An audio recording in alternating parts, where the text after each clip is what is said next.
Mga katanungan, sasagutin. Mga alalahanin, lilinawin. Ito ang programang tulay nyo sa serbisyo publiko. Ako po si Chicky Verhel, pansamantalang humahalili kay Cheryl Cosim dito sa Sagot Kita. Siyempre, alam na ng mga suki to. Napapakinggan nyo kami sa 92.3 Radio 5 True FM. Dito tayo sa Totoo. Live din po tayo, no, sa Facebook page ng True FM. At tayo ay kasalukuyang nagte-test broadcast. Wow! Nagte-test broadcast na tayo. Actually, last week pa to sa Signal Channel 19. At today, mga kapatid, meron tayong pag-usapan, syempre, na very recent, no, na nangyari. This was sometime last week na nabalitaan po ninyo. Sana nakapagpahinga po pala kayo nung weekend. So, ang pag-usapan po natin ngayon, ang bagong lagdang Eddie Garcia Law. Siyempre, kung matatandaan po ninyo, nung 2019, nung taong 2019 ay nagkaroon po ng aksidente, no, si Mr. Eddie Garcia at pumanaw nga po, nabalitaan po nating lahat yon. So, itong law na ito, mga kapatid, ito ay naglalayong protektahan ang mga manggagawa sa industriya ng pelikula at telebisyon. Kasi kung maalala po ninyo, ay nag-stumble si Mr. Eddie Garcia, no? So, ano nga ba ang mga benepisyong nakasaad sa batas? Anuhin natin yan. Sasagutin natin yan mamaya kasama ang ating guest mula sa Department of Labor and Employment. So, marami tayo. Hihimayin natin to para maintindihan po natin ito. Kasi, pag napapanood nyo lang to, naririnig po ninyo sa news to, I'm sure marami po kayong mga tanong. Yung mga detalye, kumbaga, yung mga hours of work, ano bang babayaran dyan?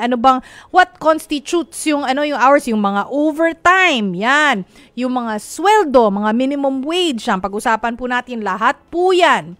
Syempre, meron tayong question of the day. Alam nyo na po yun, di ba? Ito po yung question of the day po natin ngayong Lunes. Anong benepisyo ang kailangan ng entertainment workers? Entertainment workers po yan, ha. Kung may gusto kayong i-share, mag-comment lang sa ating live stream. Kung may nais itanong, pwede po kayong tumawag sa ating mga tanungan hotlines. Ito na nga po, mga kapatid, ang mga numero 8631-5788 or 8631-6674. Ulitin ko lang po, mga kapatid. 8631-5788 or 8631-6674. Kung hindi nyo po talaga ma-memorize, wala kayong pen or wala kayong hindi nyo na-note sa inyong mga cellphone, pwede nyo naman po i-rewind ng konti sa ating Radyo 5 Facebook page o kaya naman po sa YouTube. Nasa YouTube tayo, no? Eto, mga kapatid, discuss na po natin ito kasi konti lang oras, hanggang alas 5 lang po tayo dito.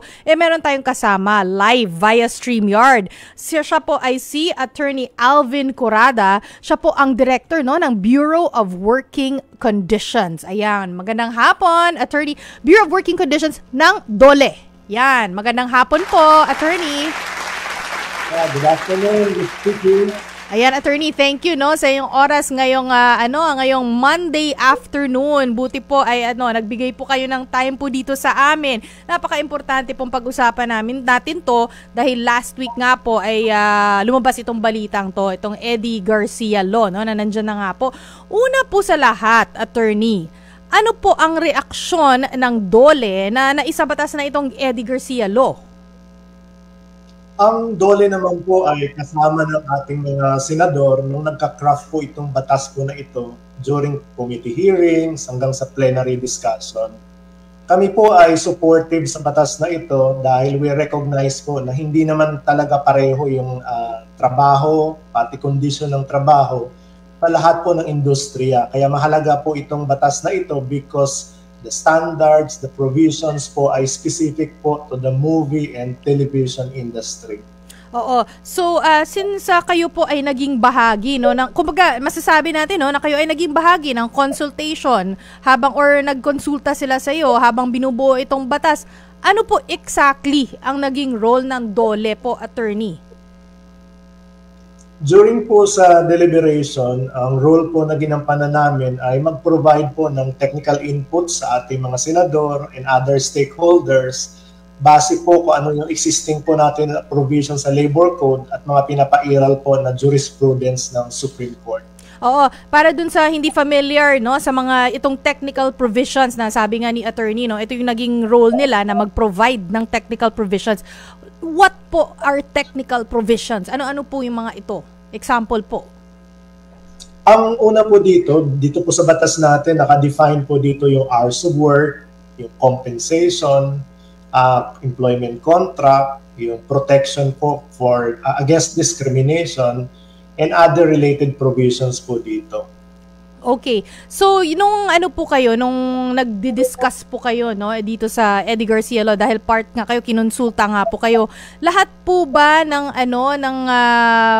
ng sabihin na natin for lack of better words, no, ng gusto or nasa wish list ng DOLE ay nasunod naman po, or meron po kayong mga bahagi sa wish list na medyo sana na isama ito? Sinuportahan po namin itong version po na napirmahan ni President noong May 24, 2020. At bakit po, attorney, sa tingin po ninyo nga na ngayon lang nagkaroon ng batas na tulad nito? Bakit kinailangan po na mayapa pa po yung ating veteranong aktor, legend, no, na si Mr. Eddie Garcia? Bakit po ngayon lang? Sa tingin lang po ninyo?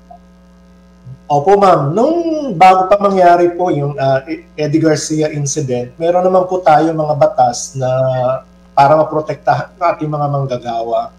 In fact po, naka-enforce yung ating RA 11058 o yung Occupational Safety and Health Law. And since 1972, meron po tayong labor code. Yung dalawang batas po na yun, mahalagang batas para sa ating mga manggagawa, ay applicable din po sa ating TV and movie industry. Nagkaroon lang po na ganitong pagsulong na magkaroon talaga ng sariling batas, mga manggagawa, stakeholders sa movie and TV industry, para magbigyang linaw pa yung kanilang karapatan, as well, karapatan po ng ating mga producer and stakeholders, as well as entitlement po ng iba-ibang klase po manggagawa dito po sa industriyang ito. Oo, mas specific po, attorney. Since sinasabi niyo na nga po na kumbaga mas focused sa entertainment industry, ano ba ang pinagkaiba ng isang office job sa trabaho po ng mga tao sa entertainment industry? Sa amin pong pagkakaalam, during sa consultation, malaki po ang pagkakaiba kasi minsan po yung workplace po, katulad ng trabaho namin dito sa Intramuros, buong araw po nandito kami. Kung may mga meetings man kami, babalik din po kami dito. Pero po sa TV and movie industry, mobile po yung location, and minsan multiple mobile location. One location in Laguna today, next day nasa Baguio sila for another shooting, the next day po pupunta sila ng La Union. And yung engagement po ng ating mga worker ay on a per shoot basis. Mayroon din mga pang matagalan, pero karamihan po sa kanila ay maikli lang po ang engagement. That's why essential po dito yung malinaw na provision ng contract, and whenever po magkaroon ng transfer ng location, dapat po sigurado yung na safety po at healthy po yung ating mga manggagawa. Oo, so medyo mas matrabaho, mas madetalye, mas complicated. Kasi nga hindi regular, tulad po mga kapatid ng sinabi ni attorney kanina. Kung nasa office ka lang, everyday yun lang yung ginagawa mo. Same office yung pinupuntahan mo. Kung may meeting ka, pwedeng nasa office nga lang, pero pag lumabas, babalik ka pa rin sa office, magka-clock out ka pa rin. Typically, no? Typically. Pero attorney, karamihan sa kanila ay contractual o sinasabi nga nating project-based o independent contractor. Para lang po malaman po nila kung ano po yung difference ng mga ito. Paliwanag po natin, please, attorney. Opo, sa trabaho po natin, sa labor code po natin at sa mga nilabas na mga jurisprudence sa Supreme Court, meron pong iba-ibang klase po ng worker po natin. Una po, yung mga regular worker natin, ito yung mga necessary and indispensable sa industry, o yung mga lumampas na yung probationary period na hindi pa rin na-terminate yung trabaho. And then meron din po tayong seasonal in nature. Ito naman po ay per season. Dominant po ito sa sektor ng agrikultura. And then meron din po tayong mga project employee. Karamihan po dito nandito sa movie and TV industry. But other than that, malaki din po yung proportion ng ating mga project employees sa construction industry. Then meron din po yung sinasabing mga contractual o yung nagpe-perform po ng mga hindi po main business ng ating mga enterprises. Yung huli pong in-explain ni Attorney no, ay contractual. Ano naman po ang independent contractor? Same po ba ito similar ba ito sa project base para lang po mas malinaw? Opo, nilinaw po nung isang kaso ng Supreme Court yung kaibahan ng project employee at saka independent contractor. Sinasabi po dito na kung ikaw ay mayroon namang skill, ikaw naman ay may education, ikaw naman ay may experience para gawin yung trabaho na iyon, at ikaw kaya mong mag-negotiate ng terms and conditions of your employment because of your experience, education, and skills, ikaw po ay tinatawag na independent contractor. Ang independent contractor po ay hindi empleyado. Siya po ay nakikipag-negotiate sa mga principal na pwedeng kumuha po ng kanyang serbisyo. So parang similar po ito sa freelance worker, tama po ba? O ito rin yung yes, freelance worker? Kapareho po sila halos ng freelance worker. Ang importante lang pong tandaan dito na meron po silang mga skill, education, and other competences na kaya po nilang mag-negotiate ng better terms and conditions of employment. Okay, para sa mga kakatune-in lang, 4:12 po ng hapon. Ako po si Chicky Verhel. Ito ang Sagot Kita. At kausap po natin ngayon si Attorney Alvin Curada. Ayan po, mga kapatid. Attorney, dito sa Eddie Garcia Law, no? Sino po, kasi syempre na-mention natin sa entertainment industry, pero specifically, sino-sino sa entertainment industry yung mga sakop po nito? Yung batas po natin ay walang differentiation kung sinong sakop. Sinasabi po dito na lahat ng mga manggagawa sa movie and television industry ay sakop po ng batas natin.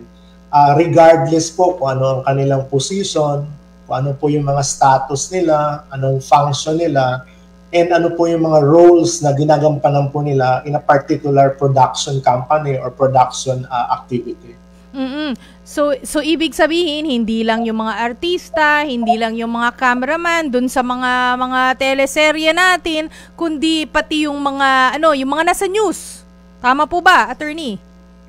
Tama po kayo, ma'am. Lahat po ay kasama po dito at covered ng batas. Okay, malinaw po yun. So, ibig sabihin din, since may Eddie Garcia Law na requirement na o kailangang may kontrata na bago pa man pumasok sa isang proyekto o isang trabaho na nasa TV or sa movie industry. Kailangan na yun, Attorney, no, na yung kontrata na yun, ano yung is that going to be, kasama ba dun sa mga provision ng kontrata na yun, itong mga points nga, no, dito sa Eddie Garcia Law, or is it going to be a separate na pipirmahan pa, o kasama na sa kontrata dapat?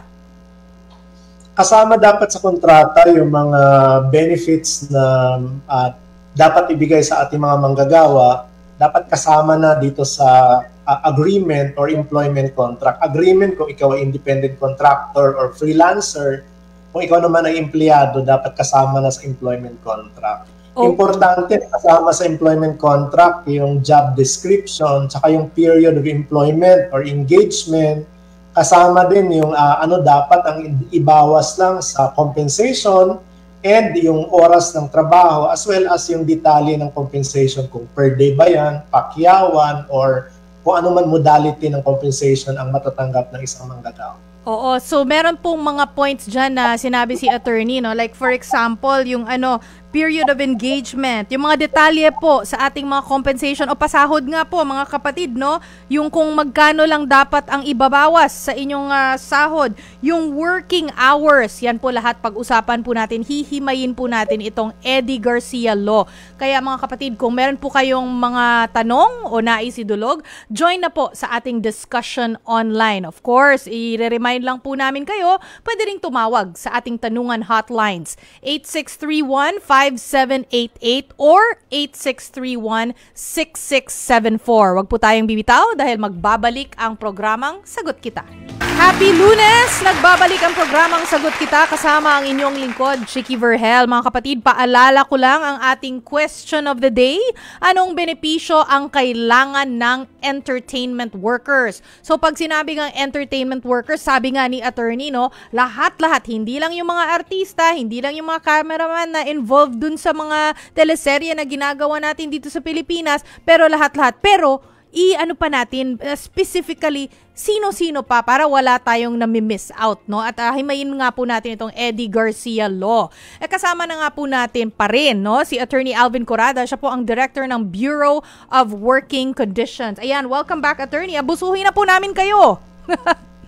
Attorney, kapag sinabi pong entertainment workers, kanina natanong ko na po ito, no? Ang sinabi nga po ninyo, hindi lang artista, hindi lang yung mga cameraman. Paano po, kunwari, yung mga nasa opisina, kasama din po ito? For example, yung mga guest coordinator, yung mga ganyan. Kasi usually kapag kunwari nasa news, 'di ba?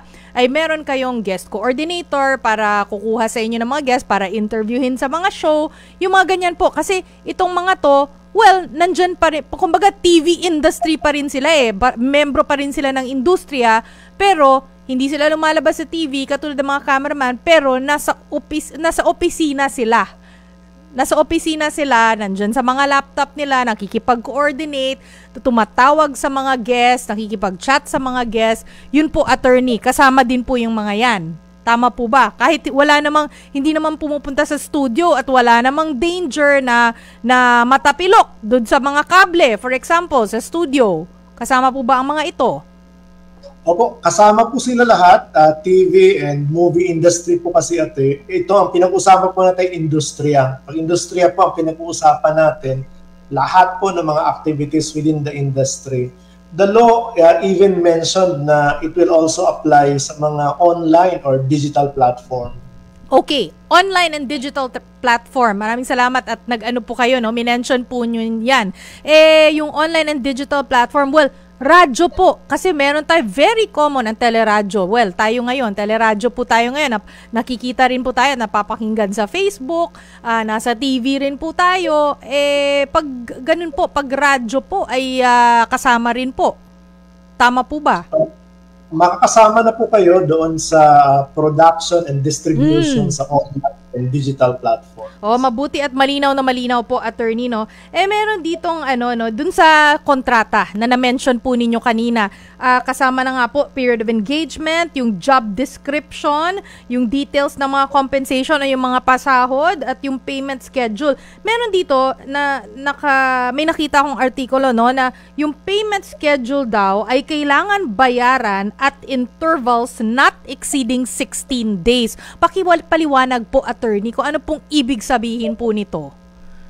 Opo, itong provision po na ito ng pagbibigay ng sahod sa ating mga manggagawa ay ito ay kapareho din po sa provision ng ating labor code na dapat ang sahod, sweldo ng manggagawa ibigay po sa kanya twice a month or at an interval po not exceeding 16 days. Kung kayo po ay nagtrabaho ng buong buwan, halimbawa ng May, kayo po ay dapat makatanggap ng sahod by June 15 and another po na sahod sa katapusan po ng June. Okay, regardless no, contractual ka, project-based, regardless. Basta every 2 weeks, kumbaga, no, attorney? That's correct po. Oo. Tapos, pagdating po dun sa work hours po natin, nakalagay po dito, can be extended lang daw to a maximum of 14 hours per day, exclusive of meal periods. Ano po? Paki-explain nga po, attorney, nitong provision po na ito para malinaw po sa ating lahat. Opo, ang atin po kasi normal hours of work, kada araw ay 8 hours ang normal work hours natin. Yes. Mag-interrupt lang ako sandali habang nandyan ka pa sa 8 hours. Yung 8 hours po na ito, attorney, kasama po ba ang lunch na to or work hours lang? Exclusive po of meal periods. So, kasama yung 1 hour po na meal period. Okay, sige. Sorry, go ahead po, attorney.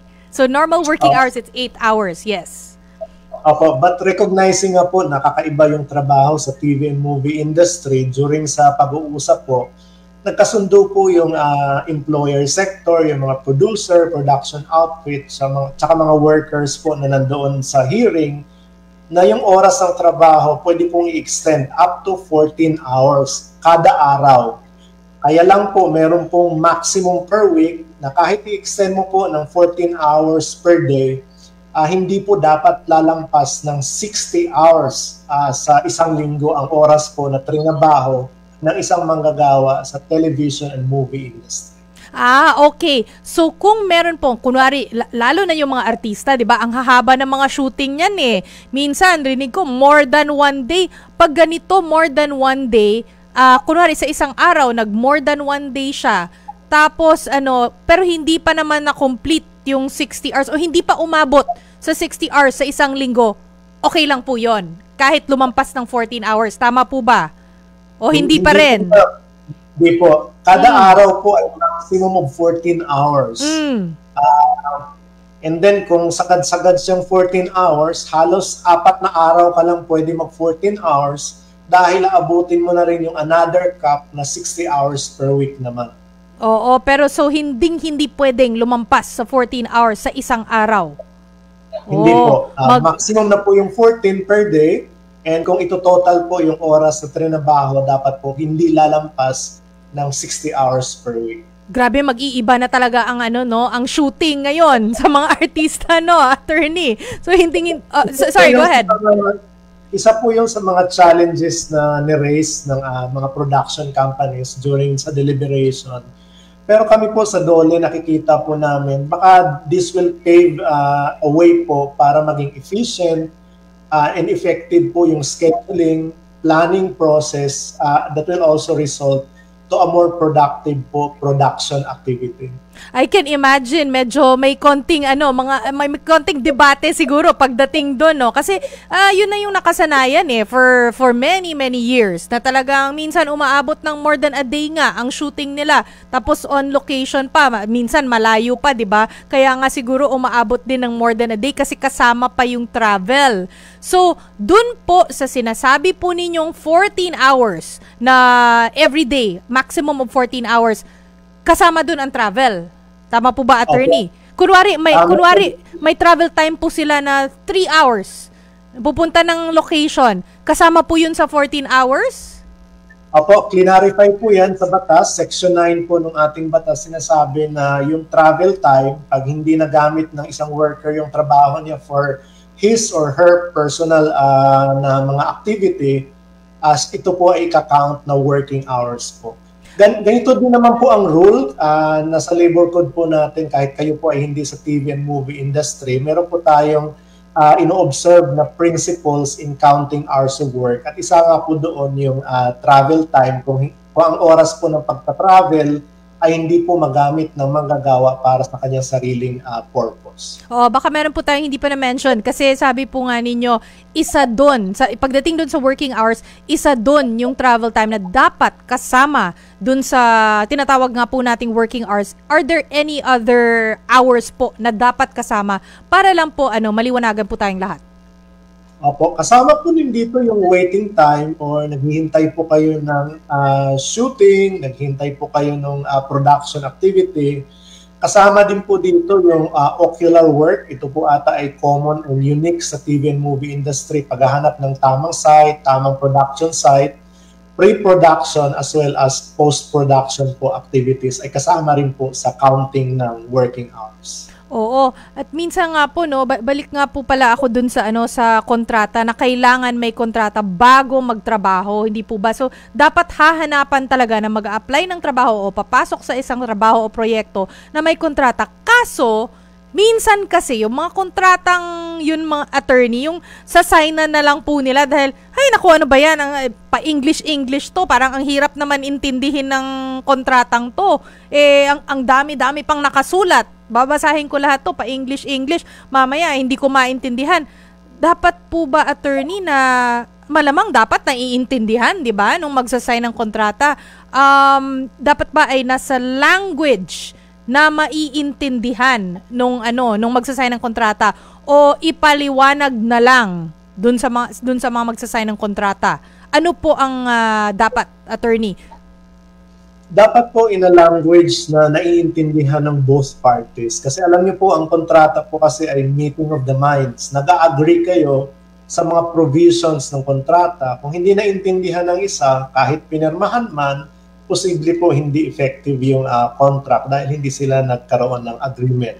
Oo, so kapag pala hindi nyo po naintindihan mga kapatid yung sa signan yung kontrata kasi ibibigay po, kasi bibigay yun malamang before kayo magsimula no, sa inyong proyekto o trabaho dahil nga po meron na nga po itong Eddie Garcia Law, pwede nyong i-demand na can I have this in a language na naintindihan ko.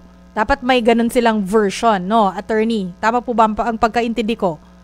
Opo, tama po yun. And then sa ibang mga batas po, ang ibang department order ng Department of Labor Employment, kami na po ang gumagawa ng pro forma po na employment contract para po may pagagayahan po sila in Filipino, and then in-encourage po namin yung aming DOLE, regional and field offices para i-translate po ito in a language na naintindihan, language or dialect na naintindihan po ng manggagawa sa iba't ibang regions po ng Philippines. Oo, dahil hindi po pwede mga kapatid na gusto nyo lang kasi magtrabaho, binigay sa inyo yung kontrata, sign na lang kayo ng sign na hindi naintindihan. Very, very big no-no po yan. Actually, ang daming gumagawa nito, attorney, di ba?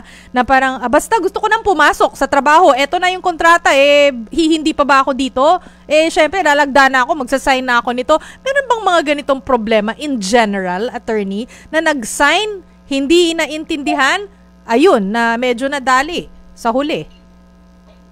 May mga ganun pong reklamo na natatanggap yung ating mga regional offices. Ang payo naman po namin doon ay pinag-uusap po namin, pinapatawag po namin yung employer, employee, mga worker, para pag-usapan talaga saan yung point na hindi sila nagkasundo at ano pang further na pwedeng gawin para maituloy yung kanilang agreement. At the regional office level po namin yun inaayos. Okay, pag-usapan na po natin ang sahod. Pagdating sa sahod, remind natin pag-usapan po natin, attorney, dapat ay hindi bababa sa minimum wage ng lugar. Unang-una, tama po ba ito? Pangalawa po, pag sinabing minimum wage, kunyari ang minimum wage per day ay 620 o 610 ba? 620 po dito sa Metro Manila. Magkano po? 610 po. 610. 610 per day. So, ibig sabihin yan ay hindi kasama doon yung mga benefits ng SSS, pag-ibig ganon. Hindi po kasama doon sa computation. Tama po ba? Opo, yung pong nandoon po sa framework ng employer-employee relationship, kung kayo po ay empleyado doon sa isang production outfit, dapat ang sasahurin niyo po ay not less than the applicable prevailing minimum wage. Ito po ay on top pa sa coverage, Social Security. Pag sinabi pong coverage, hindi pa po kasama dito yung pagbabayad po ng employer share sa ating mga workers. Siyempre po, yung employee share, ito po ay babayaran po ng empleyado. Pero po, we recognize po na dito sa TV and movie industry, meron po maraming freelancer, meron po mga independent contractor. Sila naman po ay mas mataas po yung kanilang tinatanggap kahit sa minimum wage po natin. And kung sila po ay freelancer and independent contractor, sila po ay self-employed po ang kanilang status sa SSS, Pag-ibig, and PhilHealth. So sila po nagbabayad ng kanilang Social Security contributions. Oo. Attorney, baka lang po meron explain lang po natin kung bakit typically or usually mas mataas yung pasahod dun sa mga freelancers po na na-mention nga po ninyo. Kasi baka merong iba magko-compare, no? Na parang, bakit ito si freelancer, ganito yung natatanggap, ako ganito lang. Kasi sinabi nga ni attorney, usually mas mataas yung freelancers. So, bakit nga po, attorney? Ito pong kasi mga freelancer natin or independent contractor, sila po ay yung pong sinasabing may special talent. Meron po silang special skills. Meron po silang competency na hindi pinoposes ng ordinary na manggagawa, kaya sila ay binabayaran ng mas mataas po sa applicable daily minimum wage rate. Katulad po ng newscaster, sila po ay magaling magsalita, mag-deliver ng news. kung sila po ay artista, magaling po silang mag-act sa camera, and then kung sila po ay cameraman naman, very po special yung kanilang talent in operating po the camera. Ayan, malinaw na malinaw po yan, attorney. Para sa mga kakatunin lang po, mga kapatid, kausap po natin, no, si Attorney Alvin Corrada. Siya po ang Director ng Bureau of Working Conditions ng DOLE. Ako po si Chicky Verhel. Ito po ang sagot kita. Attorney, itong meron ding provision dito, no, na kahit kunwari may trabaho ka, again, let's use as an example, no, yung mga artista. Kunwari na cancel yung shooting nila sa araw na yon, kailangan daw bayad po? Dapat meron pong notification, and kung ito po ay na-cancel outside of bagyo, lindol, or mga natural calamities, and yung cancellation po ay less than 8 hours doon sa schedule ng shooting, sila po ay babayaran ng kanilang compensation for that day. Okay, so ang sinasabi po ninyong mga bagyo, mga natural calamities, ito po yung sinasabi na yung mga force majeure. Tama po ba?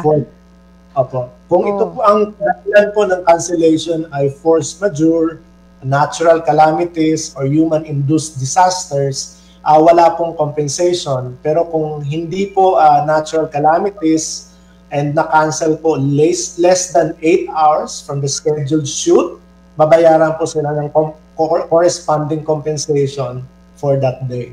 Okay, since pinagpag-usapan na po natin ang mga babayarang compensation, paano po, attorney, pag merong mga transport cost, yung mga ating mga nag-work, no? May transport cost o kaya transportation fees. For example, na involved dun sa trabaho. Kunwari si makeup artist, no, ay pupunta mula sa bahay niya dito sa Metro Manila, sa Quezon City, papuntang Laguna. Meron siyang fuel na gastos, o kaya nag-commute siya, may gastos siya doon, transportation fee niya. Ito ba ay dapat bayaran o i-reimburse? Ito po ay isa sa mga magagandang provision po ng bagong batas, kasi po yung mga manggagawa ay dapat po merong transportation service. Kung walang transportation service at siya po ay pinagbiyahe mula Alabang papuntang Quezon City at nag-book po siya ng Grab, dapat po i-reimburse ang kanyang transportation expenses. Pero paano naman po, attorney, pag sinabi naman po ng let's say lang, no, ang kanyang transportation fee, let's say ay 600 pesos for example. Paano pag sinabi naman nung employer o nag-hire sa kanya, kung sino man yung nag-hire sa kanya para sa project na yon, kasama na yun sa sweldo mo. Mataas na yung sweldo mo. Paano pag ganun? Yeah, go ahead. Dapat malinaw yun, Chiki, doon sa kanina pang pinag-uusapan natin na employment contract. Kaya mahalagang provision sa employment contract or agreement yung detalye ng compensation. Sa compensation ba ito, sa halagang tatanggapin ko for this particular project, kasama na ba dito yung transport? Kasama na ba dito yung other benefits like overtime and night shift differential? Para po klaro tayo. Kung hindi kasama doon, then that person is entitled to the reimbursement ng transportation expenses. Pero kung kasama na doon at mas mataas na sa minimum wage ang kanyang sinasahod, yan naman po ay nirerespeto rin po ng ating batas. Sa mga nakikinig sa atin sa 92.3 Radio 5 True FM, kasama po natin si Attorney Alvin Corrada. Siya po ang Director ng Bureau of Working Conditions at pinag-uusapan po natin, hinihimay po natin ang Eddie Garcia Law. Ayan, nasa usaping sahod po tayo ngayon, no? Bukod po sa sahod o salary, ano pa ang mga dapat na matanggap ng mga trabahador o workers sa film at TV industry? Katulad ito mga SSS, PhilHealth, mga ganun po, attorney. What other benefits po ang dapat po matanggap po nila? Opo, aside from nabanggit po ninyo na SSS, Pag-ibig and PhilHealth coverage, sila din po ay makakatanggap ng overtime pay, night shift differential o yung pagtatrabaho po ng alas 10 ng gabi hanggang alas 6 ng madaling araw. May additional po yan na premium, 10%, ang tawag po doon ay night shift differential. Pero in addition po doon sa mga monetary benefits ng ating mga manggagawa, kami po ay natutuwa sa batas na ito dahil naka-outline din po ano yung dapat matanggap ng ating mga manggagawa whenever they work for a particular production activity, production company, or project. Sila po ay dapat din makatanggap ng pagkain, tubig, safe po na maiinom na tubig. Dapat po kung sila ay persons with disabilities, meron pong facilities na kaya po silang makapagtrabaho. Separate po and private na dressing room, meron pong ventilated, safe na holding area, meron pong accommodation, and dapat po lahat ng shooting po natin para maiwasan yung nangyari kay Mr. Eddie Garcia, dapat po merong safety officers na tinitingnan po ano yung mga risk, hazards sa workplace, at dapat po ma-implement yung mga control measures, administrative man yan or engineering control measures, para safe po yung para sa lahat ng mga manggagawa yung isang shooting. Oo, so lahat ng na-mention po ni Attorney, yan po siguro ang matatawag natin na occupational safety and health hazards ay dapat ma-address o dapat masigurado na walang misfortune na mangyari, no? So, Attorney, sinabi po ninyo dapat may mga mag-check, no? Sino, pwede namang, siguro naisip nila, pwede namang mag-hire kung kahit sino mag-check niyan. Meron po ba tayong, is there a standard para sa mga tao na gagawa ng quality check o magagaling ba to sa isang government agency? Ano po ba ang dapat, sino po ba dapat ang gagawa ng quality check? Hindi po lahat ay qualified mag-conduct ng sinasabi ninyong quality check, or sa amin naman po, hindi lahat ay qualified na mag-conduct ng risk assessment. Dapat po yung tao na iyon ay naka-attend at least ng basic occupational safety and health training na pinaprovide po ng Department of Employment, Labor Employment, Occupational Safety and Health Center, at yung accredited po namin na training providers. Hindi po lahat. Dapat po naka-train, nakatapos po sila at nakatanggap po sila ng certificate na sila po ay competent na safety officer. Ngayon po, malinaw na po yan. Ngayon po, pag-usapan na po natin yung exclusivity nga kung tatawagin, no? Mga kapatid, tatanungin po natin si Attorney kung inaalaw yung mga racket o yung multiple jobs sa iba pong kumpanya. Dito po sa batas na ito, sinasabi po dito na discrimination yun kung ipagbawal mo yung isang manggagawa na magtrabaho sa ibang production outfit, yung sinasabing exclusivity. Unless yung exclusivity na iyon ay reasonable in terms of compensation, mataas yung kanyang compensation to be exclusive. Otherwise, mawawala ng hanap buhay yung manggagawa kung mababa ang pasweldo at pinapirma mo siya ng exclusivity at hindi siya makapagtrabaho sa ibang production company. Okay. So, linawin ko lang po yun, Attorney. So, kapag mababa yung sweldo niya, sinabi po ninyo, dapat ay hindi nakalagay doon sa kontrata na exclusive lang siya doon sa kumpanya na pinagtatrabahuan niya. Tama po ba, Attorney? Opo, isa lang po sa mga parameters yun. In general po, dapat po walang pagbabawal sa isang manggagawa na magtrabaho sa ibang production outfit. Kahit siya po ay may trabaho sa isang particular production outfit. Dapat free po siya magtrabaho rin in other production outfits. Meron ng mga exception na pwede rin magkaroon ng exclusivity clause. Meaning, dito ka lang sa production company na ito pwede magtrabaho.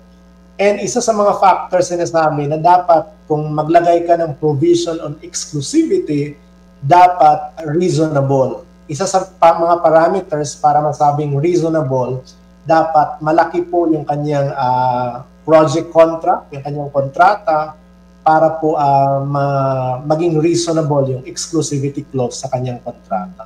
And sino po ang magde-decide na reasonable po itong natatanggap po ng empleyadong to? Kaya nga ay pwede siyang under exclusive contract. Ito pong mga parameters for exclusivity, ito pa, Ms. Chiki, ang tatrabahuin namin sa the tripartite council level para linawin ano yung mga parameters for valid exclusivity clause na ilalagay po natin. Na kanina po, attorney, no, ay na-mention po ninyo na discrimination yon kapag hindi iaalaw o exclusive lang, no, sa isang kumpanya, ang isang manggagawa, kapag hindi inaalaw na free siya to work for other companies. Ano pa po ang ibang mga qualified under discrimination? Para po alam po nila na sila ay na-discriminate na. Marami pong mga acts of discrimination katulad po ng mga nationality, ethnicity, kung siya po ay galing halimbawa sa isang ethnic region or kung anumang area po yon, or may discrimination po against sa kanyang religious belief. O paano po kapag hindi po nasunod ang nandito sa under the Eddie Garcia law, no? For example, paano pag hindi nasunod na kumbaga hindi siya nakakakuha ng mga SSS, Pag-ibig, PhilHealth, o kaya hindi siya nababayaran ng overtime pay, o kaya naman ay lumampas sa 60 hours per week or 14 hours per day ang trinabaho po niya. Lahat po ng mga ito, lahat or some of them, no? Paano pag hindi nasunod? Ano po ang magiging parusa? At sino po ang mananagot?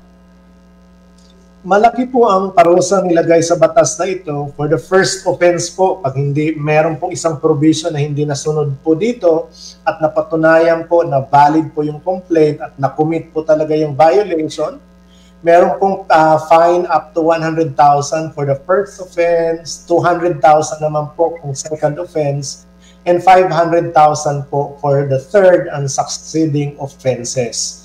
Ito lang po ay for violations po ng batas na ito. Pero kung siya po ay nakakommit halimbawa ng violation ng Occupational Safety and Health Law, pwede pa rin po mai-impose yung other violations in addition to that provided under the law.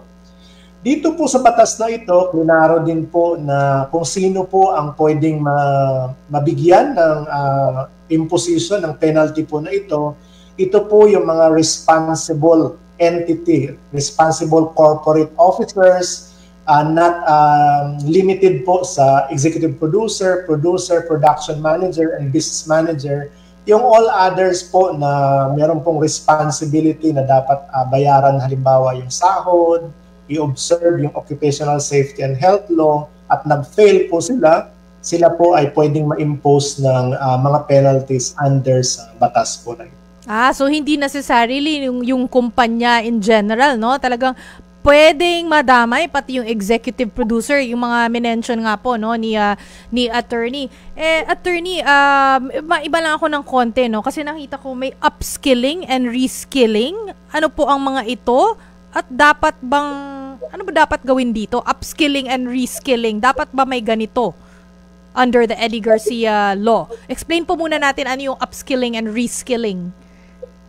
Yung upskilling naman, meron kang skill, dinadagdagan lang natin para tumaas yung competency mo.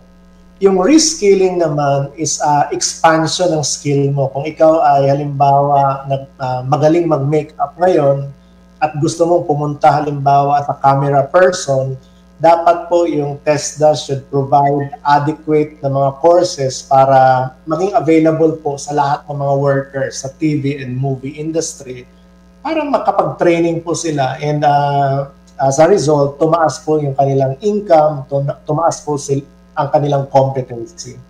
So hindi responsible ang kumpanya nito. Tama po ba, attorney? Kasi nakalagay dito, upskilling and reskilling of workers are also included in the law. Paano siya na-i-include sa law? Or mandatory ba ito? Or kaya ako po natanong, attorney, kasi inisip ko, responsibilidad ba to ng kumpanya? Kung kailangan itong cameraman na to, ilipat ko ito, kailangan niya marunong mag-makeup. Responsibilidad ko ba bilang kung ako ay miyembro ng kumpanya, responsibilidad ko ba na itong worker na ito ay paaralin sa TESDA? Dito po sa batas natin, hindi po nakalagay yung burden sa ating mga employer. Kung hindi po ito po ay inatasan po ang TESDA na makipag-collaborate sa mga competent and relevant government organization para po ma-develop yung lahat po ng courses, modules, para po ma-upskill, ma-reskill yung mga workers po sa TV and movie industry. Ayun, malinaw na malinaw po. So, hindi po responsibilidad ng kumpanya, kundi yung TESDA to provide adequate choices, no? At mga kurso para dun sa mga different skills nga. Kasi iba-iba naman nga ang skills ang kailangan, lalo na sa TV and movie industry. O mga kapatid, pwede pa pong humabol sa pag-comment sa ating live stream para sa inyong mga katanungan, no? Huwag bibitaw dahil magbabalik ang programang Sagot Kita. Lunes na Lunes, mga kapatid, pinapag-usapan po natin ang Eddie Garcia Law. No? Nasa huling bahagi na po tayo ng ating programa ang Sagot Kita. Ako si Chicky Verhel. Siyempre, kasama pa rin natin si Attorney Alvin Corrada. Siya po ang Director ng Bureau of Working Conditions. Ngayon po ay 4:53 na po ng hapon. No? So, 5 o'clock, tapos na po ang ating show. Diretso na po tayo sa mga tanong at komento ng mga netizen. Unahin ko na po itong si Zaldi Gutierrez. Sabi po niya, Attorney, nandyan po ba kayo? Ayun. Yes. Ayun. Attorney, sabi ni Mr. Zaldi Gutierrez, for clarification po, pati po maliliit na proyekto tulad ng mga indie films, sakop ng batas po, ng batas na ito, what if honorarium lang ang ibibigay? Tama po yun. Dapat po lahat po ng kahit po ito yung mga indie production, maliliit na production, mabilisan lang, dapat po ito ay sako po ng batas at yung mga benepisyo po ng mga workers po dito ay dapat matanggap po nila. Ayun. O si Mark Sanchez naman, sabi niya, bakit hindi na lang po kaya i-regularize yung mga trabahador ng media para po sure na may benefits? Because usually talents po, di ba? Hindi po ba? So, ayun, yun po yung tanong ni Mark Sanchez, attorney. Opo, yung status of employment po kasi natin, iba-iba po bawat industriya. Ito po ay depende po sa market, sa industry practice. Ang isang lang po, tama po yun na dapat maging regular, but more than anything else po, ang tinitingnan po ng Department of Labor and Employment, kahit anong paman po ang inyong employment arrangement status, dapat po ikaw ay safe sa iyong pagawaan at dapat nakatanggap po kayo ng not less than the minimum wage po prevailing and applicable minimum wage rate. Ayan, malinaw po. Ito si Leila Santos po, meron pong katanungan, attorney, no? Sabi niya, or comment ata ito, para po sa akin, pinakakailangan ng entertainment workers ang health card. Health card daw. Kasama po ba yan sa batas? Kasi kapag na-ospital, wala silang makuha. O, tapos kunwari, attorney, let's say minimum wage, tapos nagkasakit ang isang trabahador ng TV o entertainment industry, alam naman natin, ang mahal-mahal magpa-ospital. So, ayun, tinatanong nga po ni Leila Santos kung kasama ba sa batas itong pagbibigay ng health card.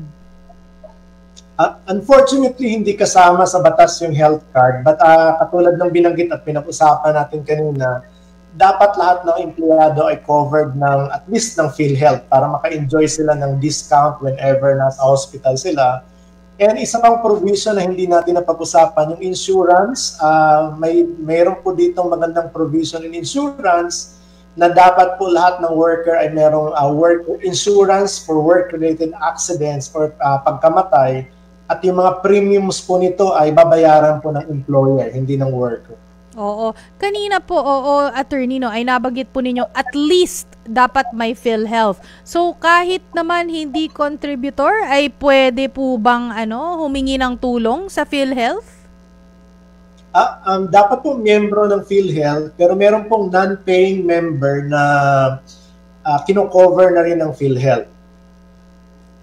Merong non-paying member na kino-cover ng PhilHealth. So, I guess para sa mga detalye po na yan ay tanungin na lang po natin yung PhilHealth, nearest PhilHealth office, no, mga kapatid.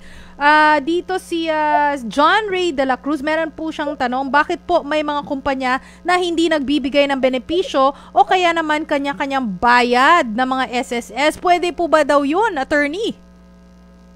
Opo, kung ito po ay nasa freelancing po yung kanyang arrangement by project or ito po ay sinasabi natin independent contractor, ang nagbibigay po talaga, sila po ang classification po nila ay self-employed. Kaya yung buong pong contribution ay babayaran po nila.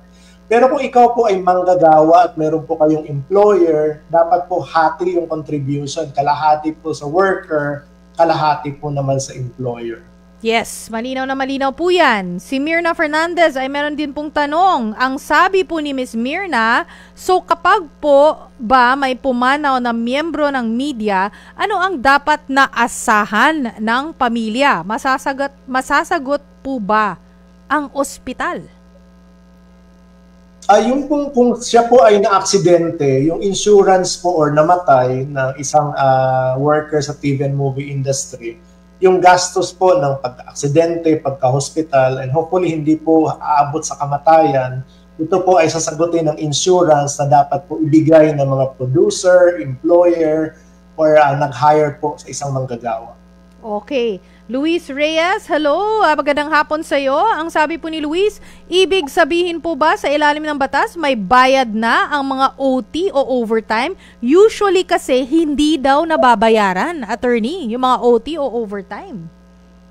Opo, lahat po ng trabaho na beyond 8 hours, ito po ay babayaran ng overtime pay. And then, kung ang overtime po ay na-render between 10 o'clock in the evening hanggang alas 6 ng umaga kinabukasan, may additional pa pong night shift differential. Ang exception lang po dito para sa mga independent contractor or freelancer, kung nakasama na po sa kanilang kontrata na bayad na yung kanilang overtime and night shift differential. Kasi marami pong mga workers sa TV and movie industry na nakalump na po yung kanilang compensation, and that already includes yung overtime pay, night shift differential, even yung transportation expenses. Paano po ba, attorney, nako-compute yung night shift differential na yan? Para dun sa mga hindi pa nakakakuha ng night shift differential at dapat may night shift differential.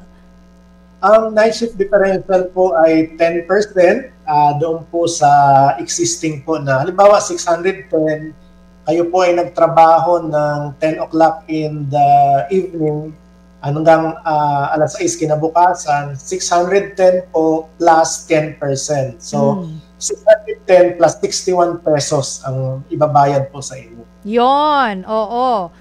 Si Ryan Cruz ay nagtatanong kung paano daw po ang mga freelancer lalo na online. Usually ba wala kaming habol na benepisyo sa batas kasi walang batas for us?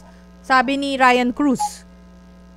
Dito po kinaklaro po dito na kaya dito po mahalaga yung agreement po between freelancer and independent contractor kasi dito po nakadetali gaano katagal ang iyong engagement, ano ang covered ng compensation na nakalagay diyan, ano yung oras ng trabaho. Nakalagay naman po dapat yan sa agreement po ninyo. In addition to that, dapat po meron kayong insurance nga na yung pinag-usapan natin kanina. Last po, bago natin pakawalan si attorney. Last question. Jenjen Fuentes, sabi niya may nakalagay po ba sa Eddie Garcia law about sa mga sick leave o vacation leave ng trabahador?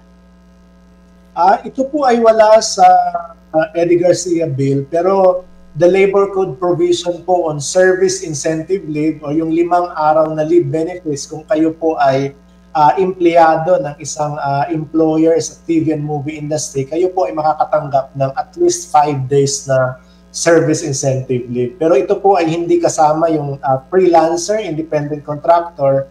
Again, yung leave benefits po nila ay nakadepende sa kanilang agreement po between the principal, the freelancer, or the independent contractor. Okay, maraming salamat. Attorney Alvin Corrada, siya po ang DOLE Bureau of Working Conditions Director. Thank you, attorney. Have a good week. Thank you po, and maraming salamat for accommodating us. Ayan. O mga kapatid, bati muna tayo bago tayo magbabay sa isa't isa. Roberto Ignacio, sabi niya magandang hapon Miss Chicky. Pakibati naman po yung mga kaibigan ko na sina Carlos Manabat at Nicole Huggins Lim kasi kaarawan nila kahapon. Happy birthday! Salamat daw po. Present po ako palagi sa Pasay City. Happy birthday! Si Ramel Maluto, magandang hapon Ma'am Chicky, watching and listening from Guimaras. Mayong hapon sa imo, sa taga Guimaras, kagali. Have a good week. Klang Klang watching from Jensan. Hello Klang Klang. And si Maria Lourdes Nercua. Hi daw at always listening sa 92.3 True FM. Mga kapatid, dyan nagtatapos ang isang oras na tanungan at sagutan. Ito ang programang tulay nyo sa serbisyo publiko. Sa ngalan ni Cheryl Cosim, ako po si Chicky Verhel. Sagot kita!